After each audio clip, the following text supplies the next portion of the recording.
welcome to each of you. I see some familiar faces and I see some new faces. So whether you've been with us before or this is your first time attending, we're so glad to have you.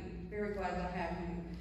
We're excited about today's session. We've got Norton Heart Vascular Institute to talk to us about a very important topic, heart health and heart attack prevention, a topic that you can't talk too much about. We were talking about that before the session started today, that this is such an important topic, one we often probably want to avoid talking about with our loved ones, but very important nonetheless. For those of you who do not know Nazareth Home, this campus has been here since 1976. We were founded by the Sisters of Charity of Nazareth and still enjoy a very close relationship with the sisters today. And we are, of course, Catholic affiliated, but open to everyone and welcome to all faiths to receive care here. On this campus, we have 4 lines of service, or 4 programs, if you will: personal care, memory care, long-term care, or what others may call skilled nursing, and rehabilitation, and that's our recovery to home program, or what we call short stay. Come in, after a surgery or an illness to get back on your feet. In 2015, we purchased the Sacred Heart Home in Clifton, and we still have that campus today. That's a 113-bed facility, and we have long-term care and rehabilitation there as well. So if you'd like to learn more about us and you've not had a tour of either campus, we would invite you to come in and talk to us and see what we're all about. What makes us different? We get that question a lot from families who are touring, and if you were to ask our employees or other families, they'd use words like caring, compassionate, hospitable, welcoming. And we're all those things, but I think what I would like to focus on is really about person-centered care. So if you yourself have been here for care, or if you've had a loved one here receiving care, you'll know about person-centered care. And what that really means is we put the elder in the driver's seat. So it's really about maintaining as much independence as possible, and giving them choice and freedom and fulfillment in their day. And so that is really the secret sauce, I like to say, at Nazareth Home. In your packets, so if you'll refer to your folders there, you will have a copy of today's presentation. So if you need to see that a little more closely, you've got that. You've got a note sheet if you're somebody who likes to take notes and capture some important points that you're hearing, you can do that. Know that we are also recording today's session, so we will push that out via email early next week to everyone who has attended. So if you want to rewatch that, you can, or for others who couldn't make it today, they'll be able to see that. And then lastly in that packet, there is a survey. We take those surveys very seriously, so if you can take a few minutes at the end of today's presentation, give us some feedback. That would be really helpful, and we do use your feedback to develop the, call it the curriculum, if you will, or the series of topics throughout the year, because we want to bring in topics and presenters that are important to you, which you want to hear about. So if you would take a few minutes at the end and drop that off at the door when you go. All right, so without further ado, Marie, I'm going to mess up your last name. Holas-Dryps. Holas-Dryps. She's System Vice President with Norton Heart Vascular Institute, which is, of course, a part of Norton Healthcare here in Louisville. And you've been doing this, it looks like, for about 25 years. We were talking about you've been in healthcare all your life. You moved here from Oregon to Louisville during the pandemic. Yes, I did. Yes, so there are lots of stories in Michigan. In Michigan, yes, and we're just so glad to have you today. So take it away. Actually, I'm going to come back here that way. I don't have my back to anyone. There you go. If you want to, this is on, so if you want to switch that one off. Fantastic. Can everyone hear me okay? Yeah. Great. Again, my name is Marie. I've been with Norton Healthcare 3.5 years. I came from Peace Healthcare out in Springfield, Eugene, Oregon. I was out there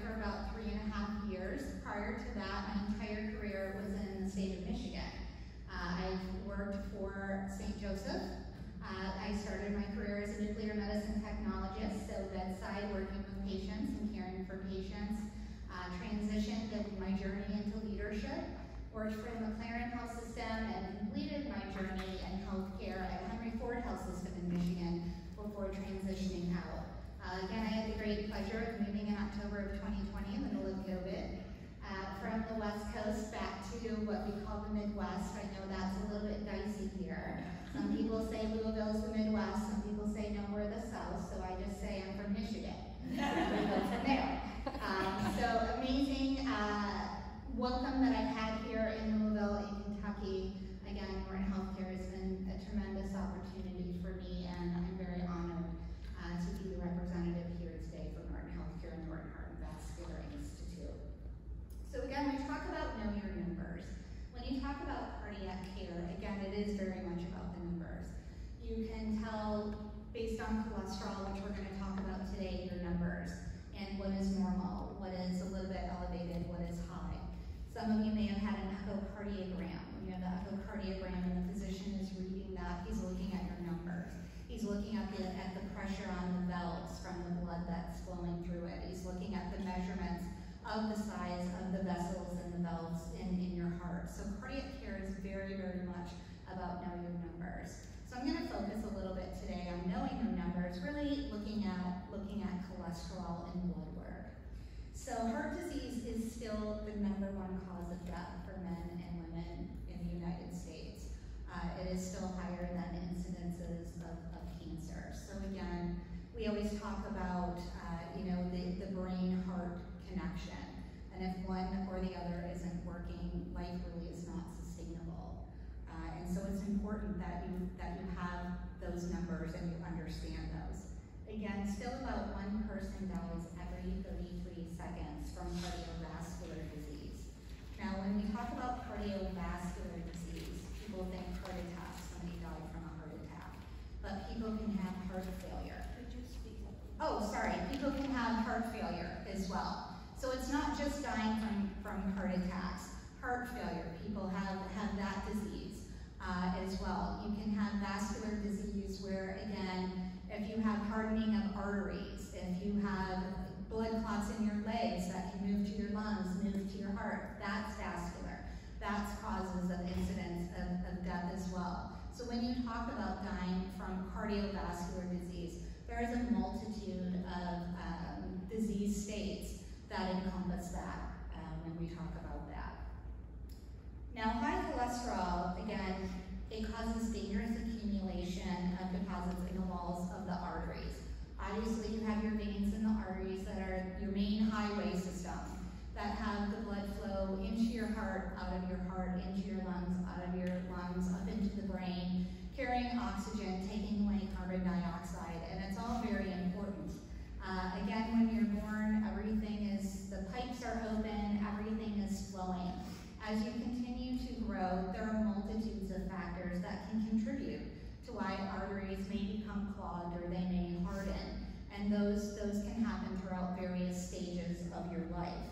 Again, the more that you have the accumulation in the arteries and the vessels, it can lead to, again, cardiac events, and it can lead to stroke as well. So your body actually does need cholesterol in order to function. And I think many people don't realize that.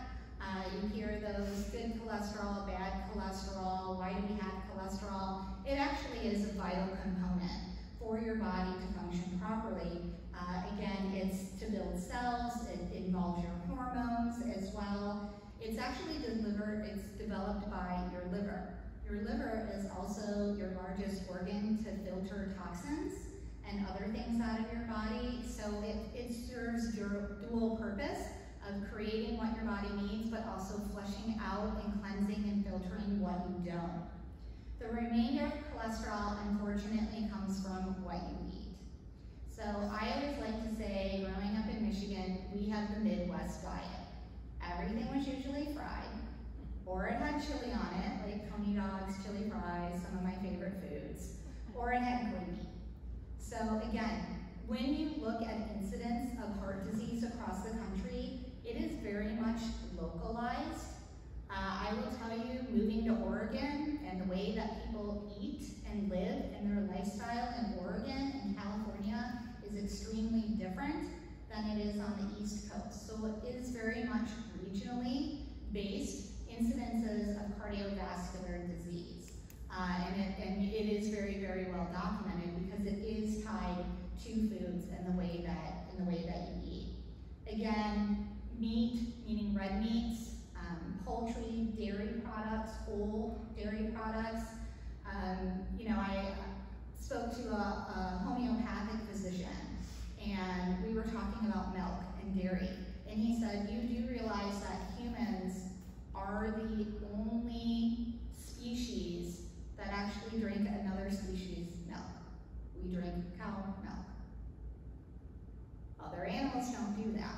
So again, there's processed foods, there's hormones and pasteurizations that are put into milk, into other foods in our dairy products.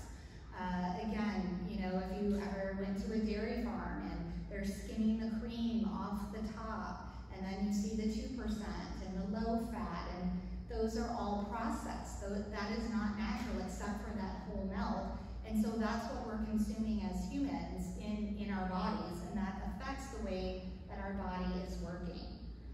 Those foods can also be high in saturated fats. Again, your body needs fats. Fats are good. If any of you take fish oil supplements, that's a good fat that you take. But again, eating a steak every night is a fat, but it's not necessarily the good fat that your body needs. So again, dietary and the way that you eat in your environment also very much affects your cholesterol.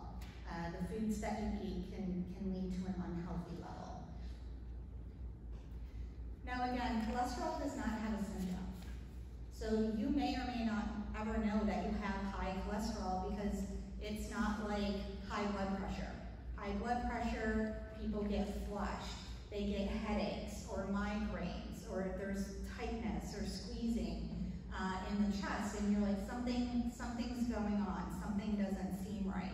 High cholesterol does not have any symptomology in the body. You don't know it unless you've been tested for it. And so again, your physician, when you go for your yearly physical or for other things that you're seeing them for, may ask for some blood work. When you're looking at your blood work, you may see something called a lipid panel.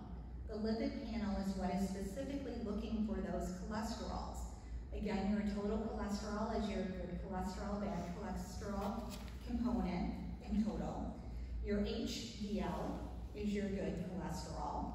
That's again not the fat depositing, flowing through. That's what's being produced by your liver. Your LDL is considered that bad cholesterol. That's your fatty level. That's what's going through your system from your environment and from how you're eating, and that's what is causing the deposits often in the arteries. Your triglycerides as well, and then they usually do a ratio.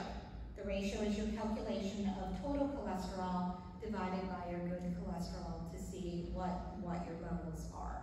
So I know my mother, she's 87, she lives with me. Whenever she has her blood work, she'll go on her Norton Heart chart and say, what does this mean? What does this mean? And so again, it's important for people to understand when they're getting these results, what does that mean and how does that affect your body? It's always important to talk with your healthcare team when you're having your cholesterol checked. The American Heart Association, for most healthy adults without any kind of disease state, recommends that your cholesterol is checked every 4 to 6 years.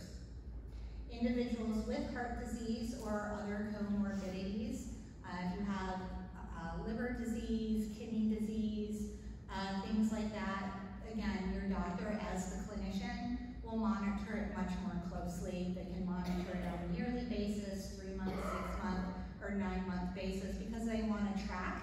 Because usually, if you have those diseases, you have high cholesterol, and you're usually on some type of exercise and diet regimen, depending on what the number is, or if it is extremely high and not being controlled with exercise and diet, you're on a medication. So it's always important that they're checking it more often to see how effective those medications are and that they're controlling the cholesterol but not causing harm with any other organ or causing any other issues. So again, these are American Heart Association guidelines, but obviously your personal physician or advanced practice provider would decide based on your treatment plan how often. A lot of people don't think about kids getting the blood work or having their cholesterol tested. The American Heart Association now recommends, again, children between 9 and 11 have their initial screening for their baseline, for their cholesterol, and then having it repeated again between age 17 and 21. The reason for that is because, unfortunately, in the United States, there is a vast amount of childhood obesity. Again, you know, back in the day, but again, we ate very differently. It was, you had your lunch packed, you came home, dad was at the table after work, all the kids were at the table at 6 p.m., you're having your meal, which consisted of fruit and vegetables, it consisted of your meat, you always had dessert as well. But then again, when you look at lifestyle changes and the introduction of fast food, and it's easy to swing through a drive-through and pick up a burger, or pick up chicken nuggets, or pick up a pizza. And so again, as convenience changed with the implementation of fast food, so did the American diet for not only adults but children. And we see a vast amount of childhood obesity because they're not necessarily outside playing anymore from sun up to the lights come on, the street lights. They're sitting in front of the TV or they're in front of a computer playing video games. So again, eating habits have changed and a lot of inactivity. So that's why the American Heart Association felt it was very important to also make recommendations for children as well. Again, I spoke a little bit that there are different types of cholesterol. HDL, again, is what we call the good cholesterol. It picks up excess cholesterol in the body. It delivers it back to the liver, which again is your largest filtering organ, and it flushes it out of your system. Your LDL, the bad cholesterol, transports the cholesterol particles throughout your entire body, and that's what is actually building up in the artery walls, and it can cause them to either harden or become narrow because the deposits start to go into one location, making it narrower and narrower, and again can lead to strokes, can lead to heart attacks, can lead to problems walking, and then making people having a sedentary lifestyle if they're not having that corrected. Your triglycerides are a type of fat that are in the blood, and that can also increase your risk of heart disease. So again, we call it kind of the triple threat of when you have your cholesterol checked, your provider is looking at all three of those things to determine what your numbers are. And then again, we spoke about the ratio of good cholesterol versus the total cholesterol. I want to talk a little bit about what are normal values, intermediate, borderline high, and high. And this is again where the numbers really come in. And these numbers are again from the American Heart Association and the American College of Cardiology. And they've been pretty standard for probably the last 75 to 100 years. So total cholesterol, you want your total cholesterol again without heart disease sitting around 200. If you have heart disease, your provider usually wants it lower than that because that means that your heart muscle is already working harder than it previously had to get that blood to pump through it and to get that blood through the arteries. So that's why you see that difference between with heart disease and without. For the bad cholesterol, again, recommendation is below 100. If you're looking at near optimal to just a smidge above 100 to 129 milliliters per deciliter, 130 to 159 are considered borderline. That's when they're looking at, let's have a serious conversation about your lifestyle. Are you active? Are you exercising? Are you even going out for a walk? Or are you a little bit more sedentary? What is it you're eating? Are you eating out more than you're cooking your meals in your home? And if you are cooking your meals in your home, how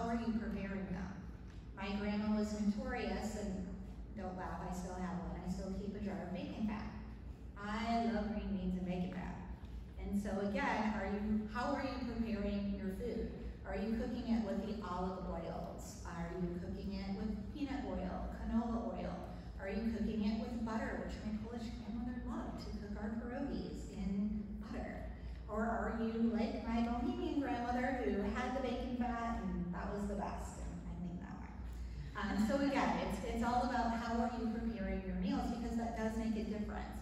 Oftentimes people will tell their physician or APP, I'm eating 5 vegetables a day. I am eating fruit. How are you preparing them? Well, I'm cooking them in butter. Or I eat my fruit dipping it in Kool-Aid. And they're like, cool. Yeah, so let's talk about that. That's great that you're getting this in, but the way you're preparing it is what is actually causing these issues of concern. Let's start first, because again, we don't want to immediately go to medication. Let's start with how you're changing and how you're preparing meals and how we're looking at how we eat. Again, Americans have a love-hate relationship with food. When you go to Europe and they bring you new food and you look at it and you're like, where's the rest of my food? It's different than when you're here in America and they bring you your food, and I don't know if you were like me growing up, it was like you finish everything on your plate.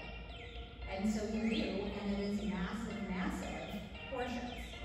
And so that's a difference as well when people look at the European way of life and how they live in their instances of heart disease and stroke, and the instances that you see in the US. And again, it's how you're preparing, how much are you eating,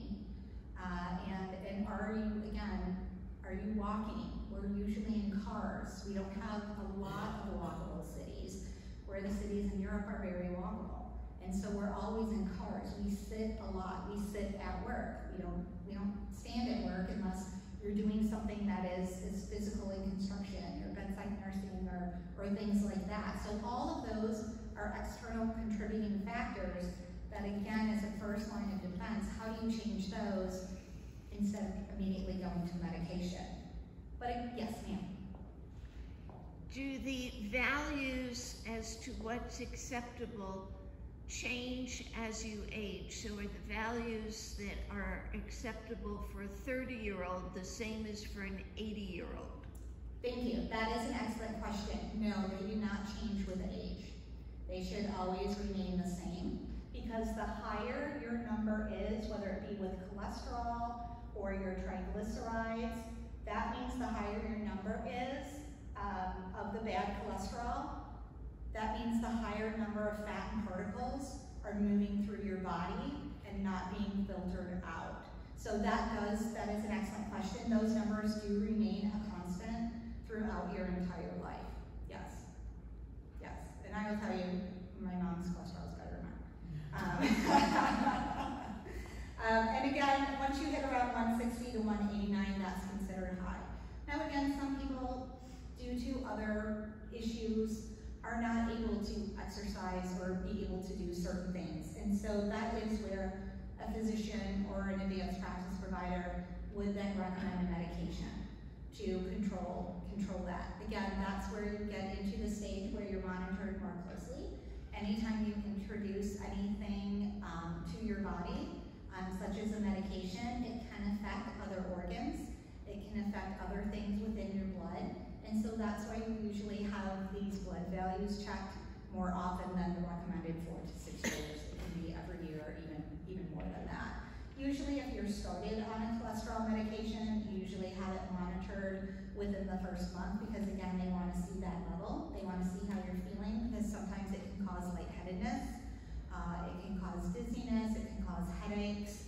And so when you are put on a medication, any kind of medication, that's when physicians again want to closely monitor it and monitor your blood values.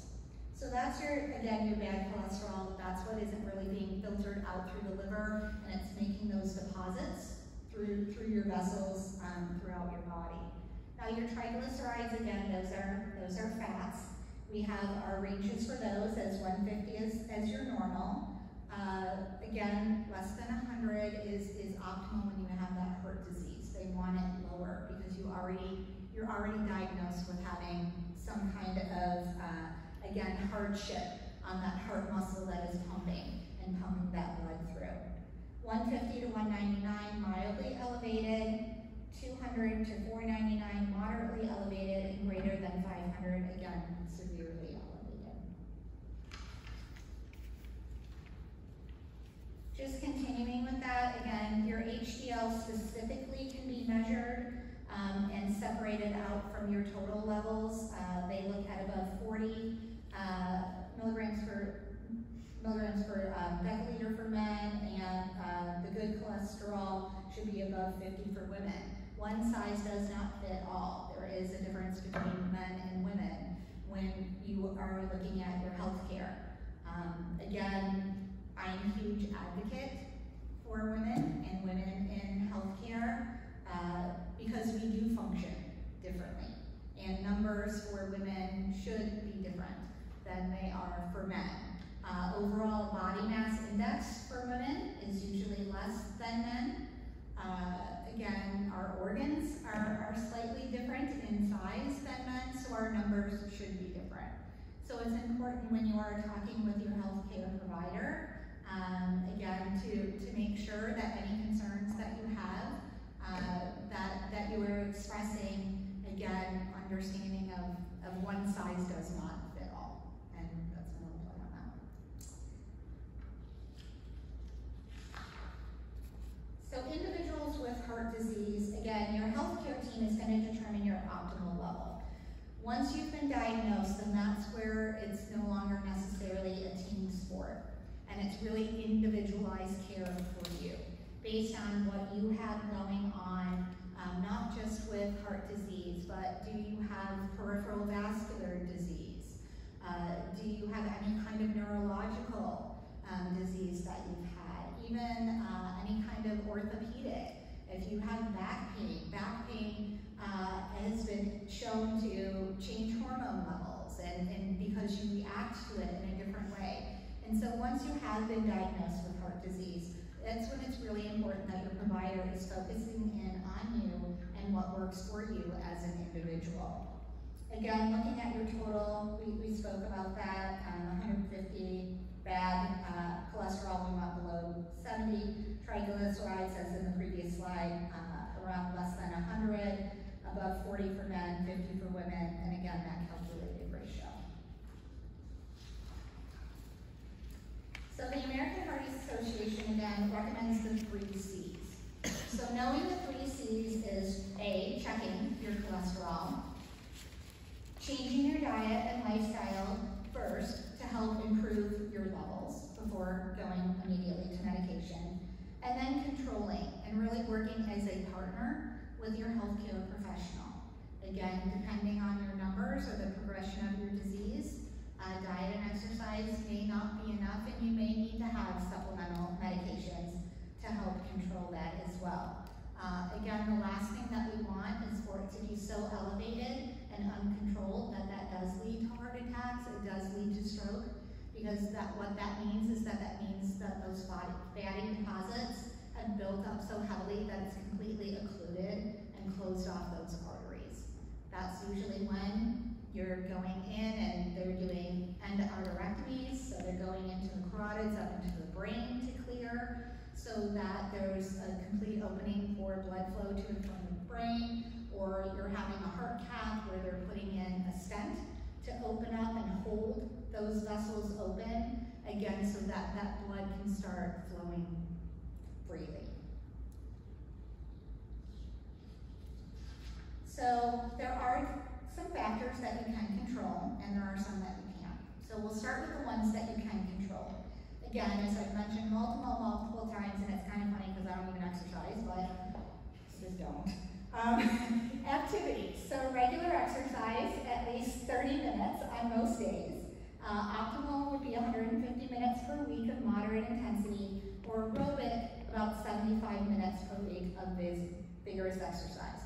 I would say, again, if you're going to do any kind of intermediate or vigorous exercise, please make sure you are checking with your healthcare provider to make sure that it is safe for you to be able to jog, or if you want to play pickleball or do things like that, that it is safe for you to do. Again, a healthy diet, we emphasize foods, vegetables, whole grains, limit animal fats, Again, red meat has the highest content of animal fat. Again, poultry, so you can have, chicken, turkey, obviously fish. Fish is a double whammy because it has those healthy oils in it as well that your body needs. And again, we eat a lot of lamb. We love lamb. Again, it's less fatty meat than your beef. Obesity, again, lose the extra pounds. This is not just for adults, but children as well. Having them get outside, be active, and again, no smoking. Smoking is really, really detrimental to vessels. It really starts to break down the walls of vessels, the nicotine, and it's not just pure nicotine, and I know I'm saying that in the state of Kentucky, I apologize. But again, smoking is really very hard on your vessels. It thins their walls. It can lead to ruptures of arteries and veins as well, because it's not just pure nicotine that is put in cigarettes nowadays. Again, there's pesticides on the tobacco. There's a multitude of things that you don't think about that you're actually, again, introducing into your body that would not necessarily be there. Alcohol in moderation or not at all. Again, we're not saying not to drink, we're saying just doing it in moderation. I would say anything in moderation, and most healthcare providers say as well, just don't do it in excess, and don't do it all the time. There's always celebrations, there's times to relax and have a nice drink, and so we don't want to say it's an all or nothing situation. And manage stress. Yes, welcome to 2024. Let's talk about managing stress. Difficult, very difficult, because again, we find that people do not take time for themselves. People naturally are caregivers and they want human contact, and you find that you're taking care of children, or you're taking care of grandchildren, or you're taking care of your spouse, or you're taking care of anybody but yourself. And so it is important that you find that time to take care of yourself. Even if it's going out for a walk and not having the AirPods in, and just really being present and seeing nature and being out in nature. And always sunshine is just amazing to be out in, and it's very, very healing. Meditation, again, just a few quiet moments of meditation where you are calming the mind. They have found that lowers blood pressure significantly and actually releases endorphins, where people feel happier and more satisfied. So managing stress is also a key component. And then, again, as we had spoke before, collaboration with your healthcare team. Factors that you cannot control. So age. The risk of heart disease increases as you age. That is just, again, as your body naturally starts to slow down, as your metabolism slows down, again, a risk of heart disease increases. Genetics, a family history. Again, genetics do matter. So you can inherit certain traits from both sets of parents, just like you inherit your hair color, your eye color, whether you're tall, whether you're short, facial features, things like that. Healthcare disease can also be passed on as well. You can see families that have, everybody is diabetic, or people have kidney disease. Unfortunately, in my husband's situation, all the men in his family have had cardiac disease by age 50. It's again, a genetic trait that you cannot control, that you've gotten that genetic trait, but what you can control, again, on the previous slide, is what do you do with that? How do you care for yourself? How do you manage it? Sex, again, men develop heart disease on average 10 years sooner than women. Women increase development of heart disease with menopause. So there's another bonus of that. Yay!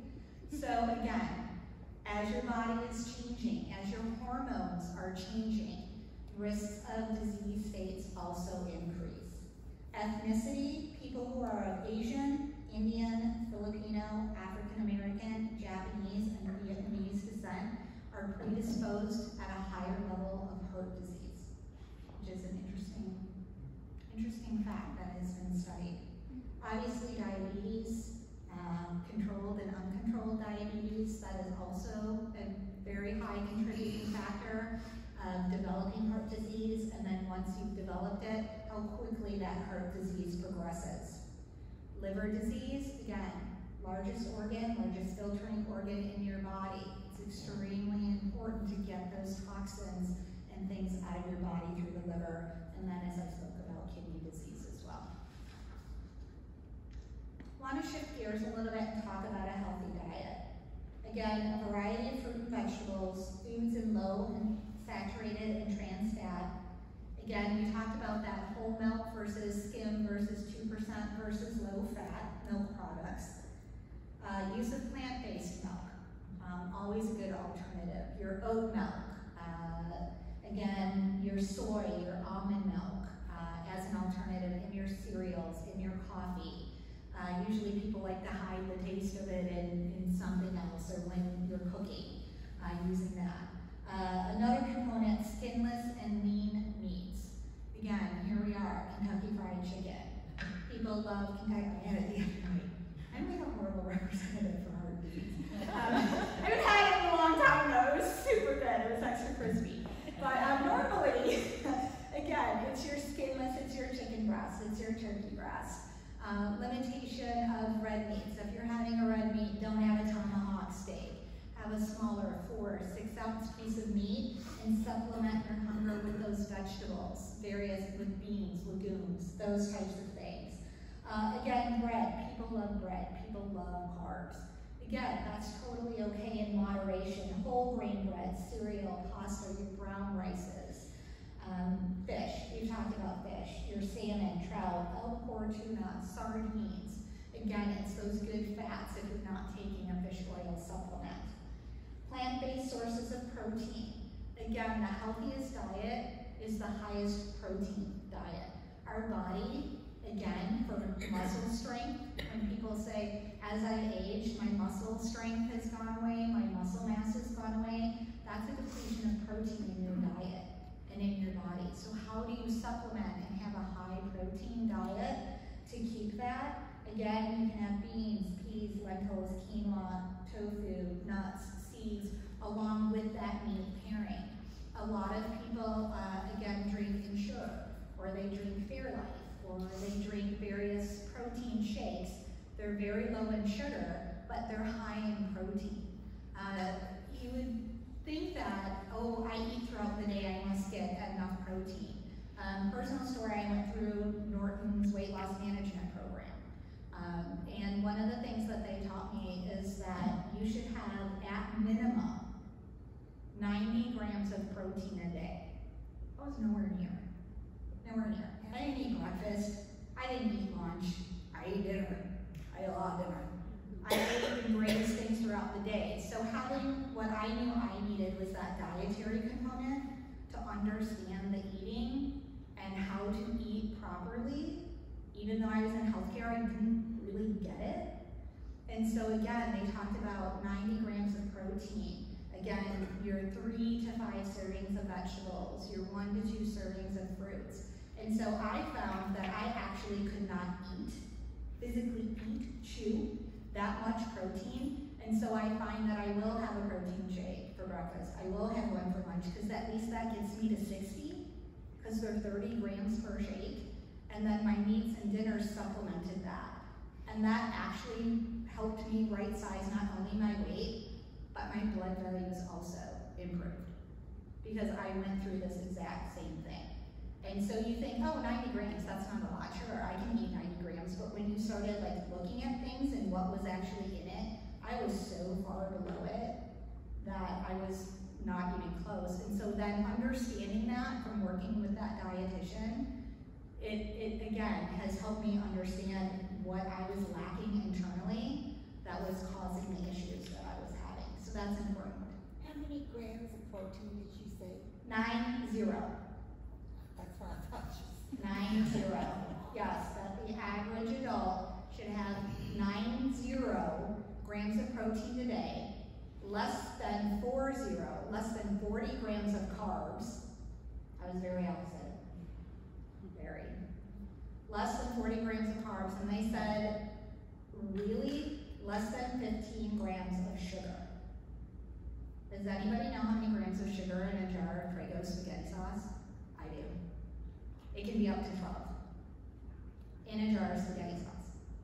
So again, it's, the industrialized world, grabbing off of shelves, processed foods, again, is contributing to how our body is reacting and causing issues. So it's important that we look at that as well. So that's all I have for today's presentation. Again, questions? Shoot them. Where does eggs fit into this? So eggs are considered protein. And so again, I just don't like them. But again, you know, working with dietitians, they're like, eggs are protein. Good. Whether it's a fried egg, a poached egg, a boiled egg, eggs contain a lot of protein. They didn't necessarily say, you know, they didn't say free range versus not free range. They say do not eat eggs every single day because it does affect your cholesterol. But having eggs 1 to 2 days a week as a breakfast food is completely fine to get your protein in. Anything more of that, again, it's a very, very high cholesterol food. So again, anything in moderation, you need to look at. Yes. For sure. Other questions? Okay. Well, thank you. Thank you for your time. I hope I